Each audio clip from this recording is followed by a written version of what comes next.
آمین یا رب العالمین۔ اس کلپ کے اندر آپ نے یہ جو رافضیوں کی کھال اتاری ہے، اور بالکل صحیح کہا ہے کہ ان سے غلیظ عقیدہ شاید ہی زمین پر کسی کا رہا ہو یا ہو آئندہ ہو۔ اتنے غلیظ عقیدے ان کے، یہ کہتے ہیں ہمارے امام جو ہے تمام انبیاء سے اوپر ہے۔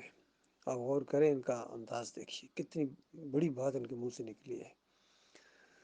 پھر جس طرح آپ نے کہا نا کہ قرآن میں آیا کہ پہلے ہاتھ دھو اور یہ پاؤں دھوتے ہیں، پاؤں کہاں دھوتے ہیں؟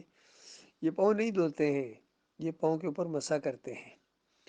یعنی بغیر جرابوں کے بھی اگر وہ وضو کا معاملہ ہونا تو یہ پاؤں کے اوپر مسح کرنے کے قائل ہیں، پاؤں دھونے کے قائل ہی نہیں ہے یہ۔ جس طرح سر کے اوپر مسح کیا جاتا ہے نا، سر کے اوپر مسح کیا جاتا ہے، دھویا تو نہیں جاتا ہے، اس کو مسح کہتے ہیں۔ یعنی جو دھویا نہ جائے بلکہ اس کے اوپر ایسے ہاتھ پھیر دیے جائیں، اس کو مس کرنے کے لیے ہاتھ اس کے ساتھ لمس کیے جاتے ہیں، مس کیے جاتے ہیں۔ تو جس طرح سر کا مسح کیا جاتا ہے، اسی طرح یہ پاؤں کا مسح کرتے ہیں، پاؤں کو دھوتے نہیں ہیں۔ اور قرآن کی اس آیت کا غلط معنی نکالنے کی کوشش کرتے ہیں۔ ذرا سے بھی عربی جاننے والا اس آیت کو پڑھے تو پتہ چل جاتا ہے یہاں پاؤں کو دھونے کا حکم ہے۔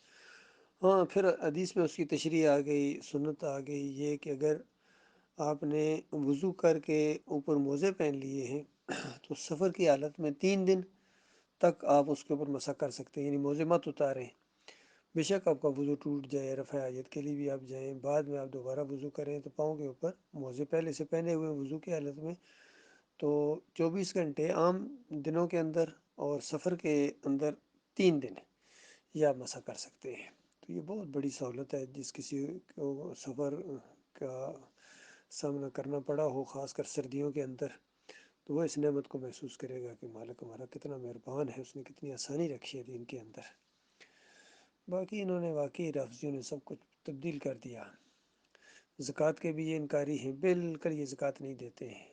اور ابو بکر صدیق نے کس طرح زکوٰۃ نہ دینے والوں کے خلاف جہاد کیا تھا۔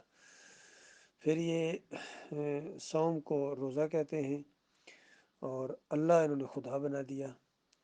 ساری اصطلاحیں بدلی کر دی انہوں نے، اذان بدلی کی، اسلام دعا بدلی کیا انہوں نے، پورا سسٹم انہوں نے بدلی کر دیا۔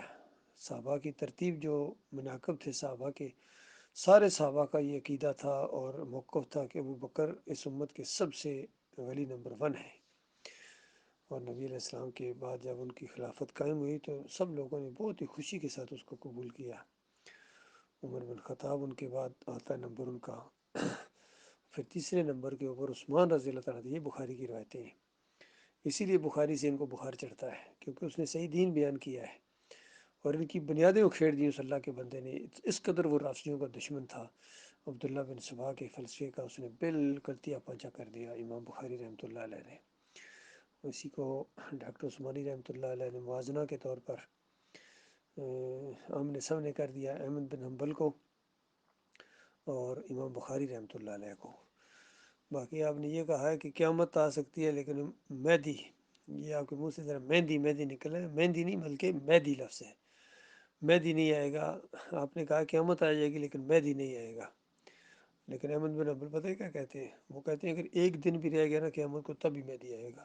تو یہ ساری روایتیں جھوٹی روایتیں جو واقعی شیعہ لایا اپنی اس جھوٹی روایتوں کی کتاب میں، ان سب کو احمد بن حنبل صاحب اپنی مسند احمد بن حنبل کے اندر لے آئے ہیں۔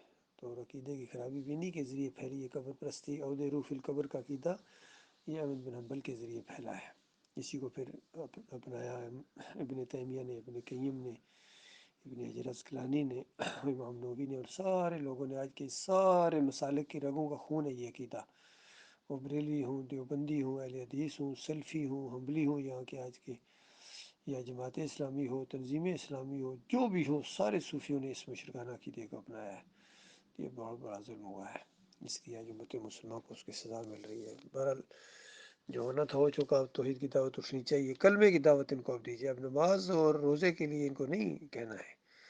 ہاں، جس کا ایمان عقیدہ درست ہو جائے وہ یہ چیزیں اس کے لیے ہے، صلاۃ ہے، صوم ہے، عمرہ ہے، حج ہے، اللہ کے راستے میں جہاد ہے، سارے اعمال اس کے لیے ہیں۔ باقی جس کے عقیدے کے اندر خرابی ہے اس کے لیے صرف ایک ہی چیز ہے، وہ جہنم کی آگ کے اندر ہمیشہ کے لیے رہے گا. چاہے سجدہ تعظیمی کا شرک لے کے آئے گا، چاہے واسطے وسیلے کا، چاہے جمہوریت کا، چاہے تعویذ گنڈے کا، چاہے پیری مریتی کا، جو شرک بھی وہ لے کر آئے گا، اگر اس نے توبہ نہ کی تو یہ ہمیشہ کی آگ میں اتر جائے گا.